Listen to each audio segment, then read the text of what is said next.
Hello, Awesome Soul here, and we are but a day away from the full release of Robocraft. Leading up to the patch notes I will be reading out today, the only things we've really known about are the reworks to the cosmetic system. And on the surface, that's really the main feature we're getting. Not that that's a bad thing though, the new taunt system seems very cool, but I'll get into that a little later. However, going through this, you'll realize that there are actually a fair amount of new things here, but not in the way we're normally used to. It's not really a what's new is new type thing, it's more of a what's old is new type thing. Because they've been taking in a lot of the feedback that people have been giving out, particularly on the armor values and other things as far as parts go. And it certainly seems that a lot of parts that were really underused before are now going to hopefully gain a lot more use when the update drops. Obviously that means you can go ahead and build new robots using these now viable parts. So all of that is very exciting. I won't give anything away because first off, we need to go through the cosmetic changes coming to Robocraft. And by that, I mean literally the cosmetic items in the game. I have gone through some of this already, so I'll quickly skip over that and really just go into the new information that I didn't talk about in the last video. First off, we have something that was actually discussed a few times throughout the years from the developers, and that is having a separate CPU pool for your cosmetics. And I'm very happy to say that it is finally here. So, every robot will have a cosmetic CPU pool. Putting a single cosmetic part on your robot will remove one CPU from this cosmetic pool. But when the number of cosmetics you have in the pool exceeds the maximum number, it will then contribute to your regular CPU. Say for example, you have 6 cosmetic CPU. You place down 6 cosmetic items, and then you place down a 7th. It is only that 7th that will contribute to your CPU. So previously, if you had 7 cosmetics on your robot, you will be using up 7 CPU. But now, in the situation I just gave you, you will only be using a single CPU, though the maximum cosmetic CPU can go higher than 6. So for non-premium players, you will have a pool of 6 CPU. So that is enough for a full complete mask set. If you have premium but not premium for life, you will gain 12 cosmetic CPU, and if you have lifetime premium, you will have 24 cosmetic CPU to use.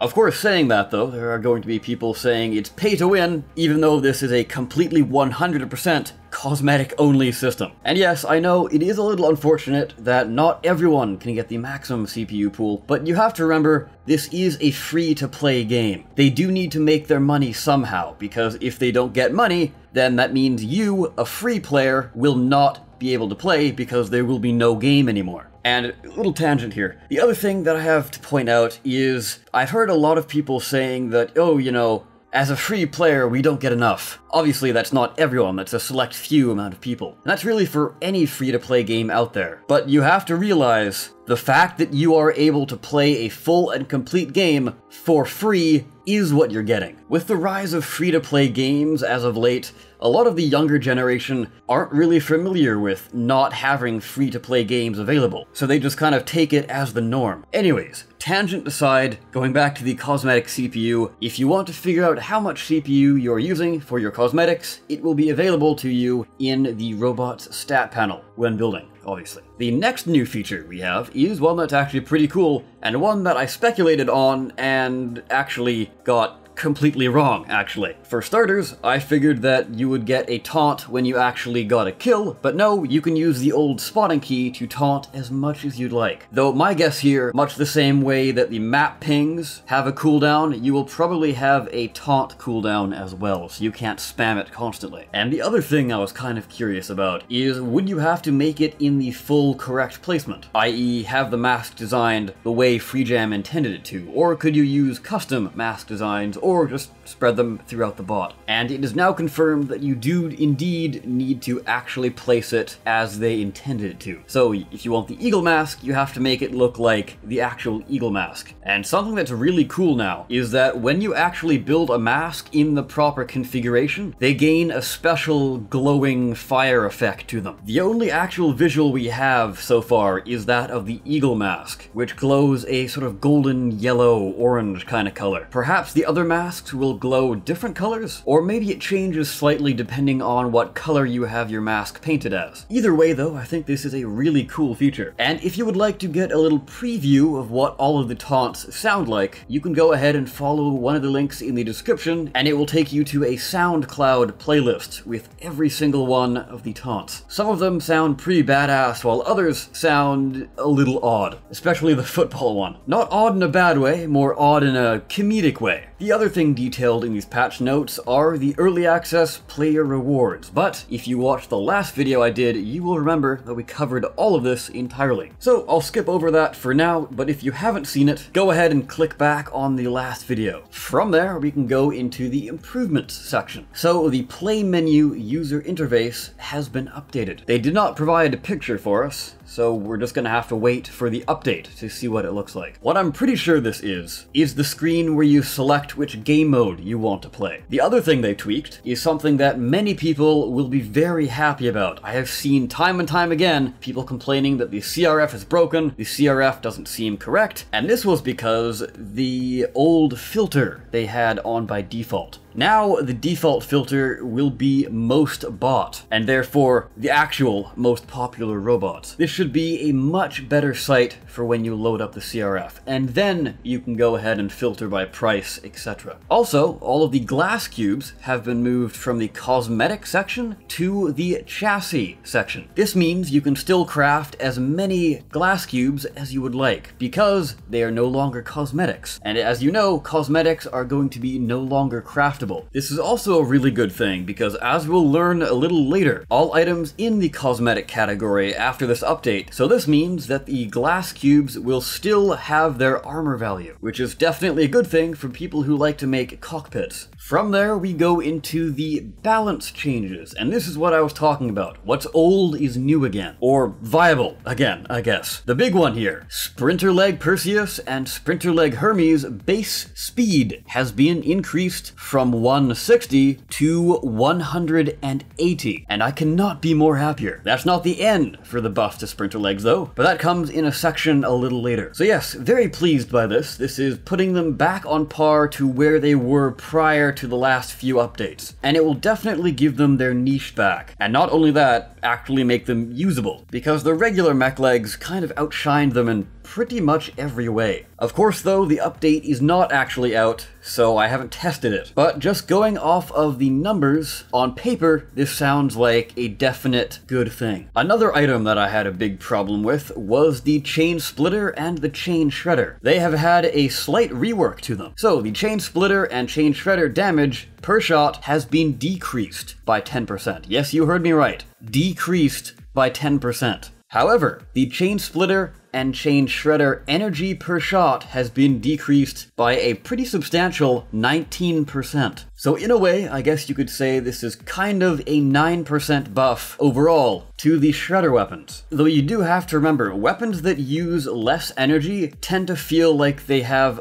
a larger power pool than they actually have, because you are regenerating power as you're firing. So that 19% less power usage should feel a little bit more substantial than it seems here. The reasoning they give for this is, as stated here. Before the patch, chain weapons often ran out of energy fighting tanky bots in a 1 vs 1. We want chain weapons to be a proper counter to such robots. So the energy per shot was reduced. Obviously, as they say here, leaving their damage the same would surely make the weapon feel overpowered. So it was reduced as well. Overall, the chain weapons are shifting a little bit from an alpha strike weapon to a sustained damage weapon. So to me, I would definitely say this is a buff to the chain weapons. But do you agree with that? Let me know what your thoughts on the chain weapon rework is. It's not really a full rework, it's more of a light rework. But anyways, moving on from there to some very good news. As some of you will know, the nominal counts for most weapons had been reworked, and now they're reworking more of the nominal counts. So every weapon in the 100 to 200 CPU bracket has their nominal count reduced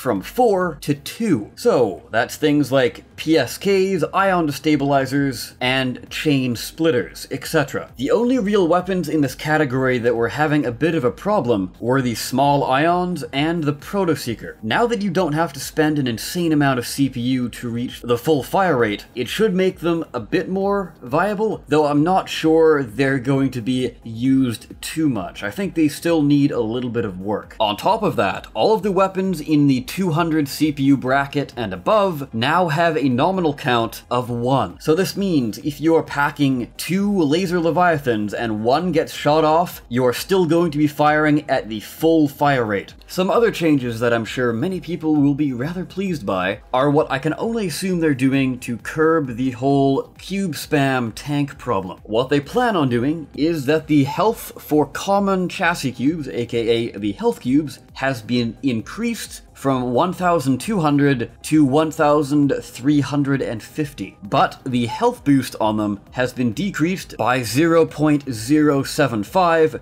to 0.06. Although they have it written here as 0.6. Quite certain that is a typo, because if that's the case, then it would be a massive buff to the health boost. So not to worry, I'm sure that will be fixed soon. Another little thing that's changed as far as health goes, all cosmetics now have 0 mass and 0 health. Anyway, going on to some of the other really large changes we have here. All of the parts, excluding the cosmetic parts, because obviously they now have 0 health, have had a 12.5% increase to health. So out of all the changes I've just discussed, what this new system basically means is that super tanky bots are not going to be quite as tanky, because chassis is a little beefier, but it's not going to be gaining as much health boost. So the chassis itself is kind of getting a little bit of a nerf here. But what's getting a big buff here are the individual parts. What I've had a problem with is that the core of your bot, your chassis, would remain far longer than your actual parts, and it just really wasn't fun to be crippled on the ground, unable to move or fight back, even though you had a huge amount of your bot remaining. Of course, that bot was mostly cubes. But now though, on top of the 12.5% increase to every part, there are other changes coming. So when I'm reading off these numbers, you have to remember that on top of these, we are also getting the natural 12.5% increase to all parts other than cubes. And the changes are as follows. The wing parts are really the only thing that's getting a nerf here. The wing hawk now has 7% less health, though as a quick example, since everything is getting a 12.5% increase, the fact that the wing hawk has a minus 7% change still means that it's going to be a overall buff to this part. Anyways, continuing on, the wing falcon has 25% less health, the wing eagle has 36% less health, and the wing albatross, the biggest one, has a whopping 50% less health. Personally, I think these changes are a little bit overkill for the wings, especially the larger ones, but we'll have to see how they actually fare in combat. What about the rudders, I hear you ask? Well, the rudders actually are getting quite a substantial buff. The rudder hawk is gaining a massive 84% to its health, the rudder falcon is gaining 64%, rudder eagle 24%, and the rudder albatross 17%. So once more, I think you will be able to use rudders as smaller wings, though they do tend to handle a little bit differently than the regular wings, so you'll have to take that into account. The next section we have is the thruster section. So, the thruster lynx, the tiniest of the thrusters, is gaining 417% health. Yes, you heard me correctly, that is 417%. That may seem like a massive number, but you have to remember, the thruster lynx had barely any armor to begin with. The next step up, the panther, is gaining 105%, so that is more than double its current health. The leopard thruster is gaining 46%, the puma is gaining 14%, and the cheetah is only gaining 2%. Next we come to the propellers, and they are having a massive change. Brace yourselves, everybody. They are gaining a whopping 1% health boost. Yes, so really it's going to be barely recognizable when actually playing, though it is stacked on top of the 12.5%. So hey, I'm certainly not complaining here. They are very useful as big, huge armor plates, as well as speed boosters. And the last of the movement parts are the sprinter legs, which are actually gaining a 17% buff to all of their armor. So with those changes, the speed change and the armor change, it should hopefully put it where it needs to be in the meta. And honestly, I think it will. Anyway, from the movement parts, we come to the weapon changes. So all of the guns that are 100 CPU and over, so basically the Proto Seeker and higher, are gaining 40% to their base health. That's a pretty substantial buff, so this should hopefully make using larger weapons a bit easier when playing at close combat, or when playing against a good rail who's very skilled at picking off your parts. That's not all though. The weapons under 100 CPU are gaining a little bit of a buff, and that would be a plus 3%. Similar to the propellers, it's not really that big of a change, but as they state a little later, they say that those kind of small changes are basically there for consistency in terms of health to CPU. The other changes that are coming are very welcome. So the electro shields, struts, and rods are all gaining a buff. Since the armor boost update, they've been pretty underutilized, mainly because they don't actually provide a health boost on their own. But now every electro shield below 100 CPU will be gaining a 10% buff, and the electro shields above 100 CPU will gain a 14% health buff. So this means that now all electro shields have more health per CPU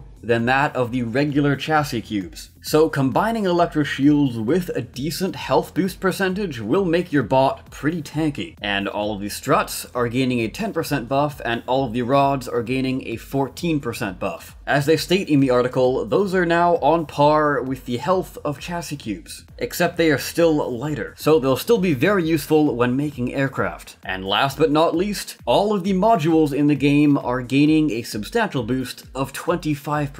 And that does it for the list they've given here. So that means anything not listed here is gaining the 12.5% like everything is, but they're not gaining anything on top of that. Or in the Wings case, losing anything on top of that. And as they always do, we close out with the bug fixes section. As you'll know, I normally don't read these out, but I will go over a few important points here, and I'll leave the rest for you to read out if you would like. One of the big changes here is they have reduced the projectile firing distance. So this means that you will no longer be shot by players who cannot actually see you. What this should mean is that if you cannot see somebody, then you will not be able to shoot them. Another one that's very interesting is that they say they fixed a bug which failed to halve the base speed of legs if a robot only had one leg. Now, does this mean that the robot as a whole is only built with one leg, meaning that those pogo bots will be unviable? Or does this mean if you have a two-legged bot and you lose one leg, you will be going at a slower rate of speed? Hopefully it's the former and not the latter, because if that's the case, that would be a pretty unnecessary nerf to any legged bot. Though I certainly can agree with the whole nerf to pogos, if that's what they're getting at. Another one is that they have increased the Rail Impaler recoil force. As I'm sure you've noticed, the Rail Impaler actually has no recoil whatsoever currently, though I'm hoping they don't increase the recoil force too much. I don't want to send my poor little fire ant flying whenever I fire this thing. Another one that I'm slightly confused by is removed an extra layer of connection points from the MechLeg Titan. So where exactly are these extra connection points? Hopefully they're just unintended connection points, like perhaps on the side below the mounting nubs. Though this is in the bug fix section, so I doubt they would actually remove any of the mounting nubs. Anyways, that will do it for today's video. But before I go, I would like to thank every single one of you for getting me over the 10,000 mark of subscribers. It's been one hell of a journey, and not to worry, I will be doing some sort of special thing to celebrate 10,000. But after I put out my last video, I basically gained the amount of subscribers I normally do within 8 days in a single day. So as you can expect, I figured I would have a lot more time to prepare myself, but unfortunately that was not the case. Hopefully you guys can bear with me while I put something together. Though I guess it's a good time to ask, is there something specific you guys would like like to see for my 10,000 subscriber milestone video? Leave your comment with your suggestion down below. But anyways guys, I of course have been the Awesome Soul. I thank you so very much for watching. I'll see you next time. Take care.